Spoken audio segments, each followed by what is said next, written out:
एक औरत जिसका नाम एलेक्सा था, वो वाशिंगटन से कैलिफोर्निया अपने घर जा रही थी। वो वाशिंगटन में एक कॉर्पोरेट ऑफिस में जॉब करती थी, लिहाजा 15 दिन की छुट्टी पर अपने वालिदैन से मिलने जा रही थी। शाम का वक्त था और बर्फबारी शुरू हो चुकी थी। कार ड्राइव करते करते वो काफ़ी थक चुकी थी, जिसकी वजह से उसने रास्ते में किसी होटल में खाना खाने और कुछ देर आराम करने का सोचा। थोड़ी देर बाद अलेक्सा को एक होटल नज़र आया जो काफ़ी पुराना लग रहा था, लेकिन बहुत ज़्यादा भूख और थकावट के सबब उसने उसी को गनीमत जाना और अपनी कार पार्क करके होटल में दाखिल हो गई। वो होटल में जैसे ही दाखिल हुई, उसे एक अजीब सी बदबू का एहसास हुआ। रिसेप्शन डेस्क पर एक बूढ़ा आदमी मौजूद था, जिसने एलेक्सा को तीसरे फ्लोर के रूम नंबर 610 की चाबी दी और साथ ही होटल के एक मुलाजिम को समान रूम तक पहुंचाने का ऑर्डर दिया। एलेक्सा जैसे ही रूम नंबर 610 में दाखिल हुई, उसे एक अजीब सी वहशत का एहसास हुआ। कमरे में हर तरफ बदबू फैली थी।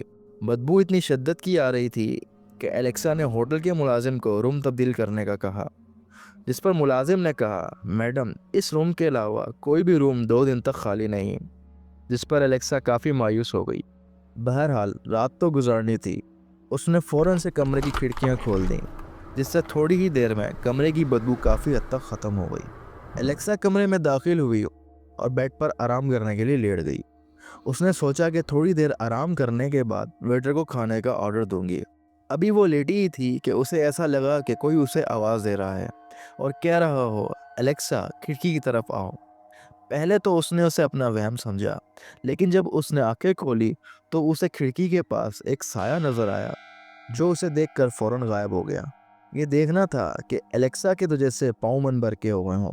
उसने अपनी पूरी हिम्मत जमा की और खौफ और दहशत के आलम में कमरे से दौड़ती हुई बाहर निकल गई।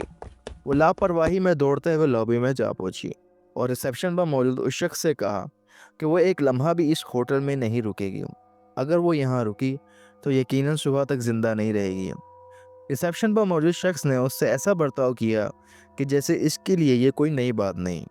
उसने एलेक्सा को होटल बुकिंग के पैसे वापस किए और मुलाजिम को कहकर उनका सामान गाड़ी में रखवा दिया। वो खौफ और दहशत के आलम में जैसे कैसे अपने घर जा पहुंची। वो तमाम रास्ते सोचती रही कि आखिरकार इसके पीछे क्या राज छुपा है। इसके साथ साथ वो रिसेप्शन पर मौजूद उस शख्स के रवैये पर काफ़ी हैरान थी कि उसने मेरे साथ पेश आने वाले वाक़े पर किसी किस्म की हैरानगी का इजहार नहीं किया, बल्कि ऐसा बर्ताव किया कि जैसे वो उसके पीछे छुपे राज को अच्छे से जानता है। एलेक्सा ने फैसला किया कि वो इसके पीछे छुपे राज को ज़रूर जानकर रहेगी। उसने छुट्टियां गुजारने के बाद दोबारा होटल जाने का फैसला किया। छुट्टियां ख़त्म हुई और वापस अपने काम पर जाने के लिए वहाँ से निकल पड़ी। साथ ही उसने ये भी इरादा किया कि वो उस होटल में ज़रूर जाएगी और पता लगाएगी कि आखिरकार इसके पीछे क्या वजह है। वो शाम के वक्त उस होटल में जा पहुंची। सामने वही रिसेप्शनिस्ट मौजूद था। एलेक्सा ने कहा कि मुझे आपसे कुछ बात करनी है। मैं जानना चाहती हूँ कि उस रात जो वाक़या मेरे साथ पेश आया, इसके पीछे आखिर क्या वजह है। वजह जाने बगैर मैं यहाँ से नहीं जाऊँगी। मुझे पता है कि आप बहुत कुछ जानते हैं।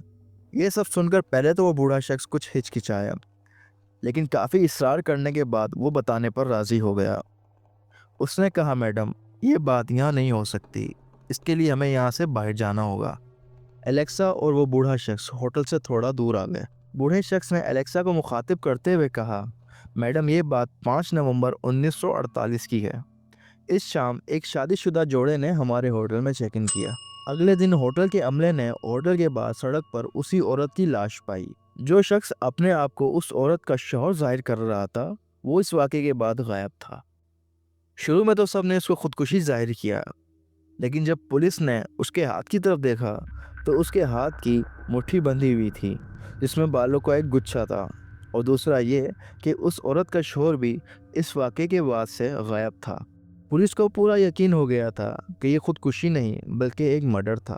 पुलिस ने कातिल की तलाश शुरू तो कर दी, लेकिन वो शख्स कभी ना मिल पाया और पुलिस ने इस केस की फाइल हमेशा हमेशा के लिए बंद कर दी।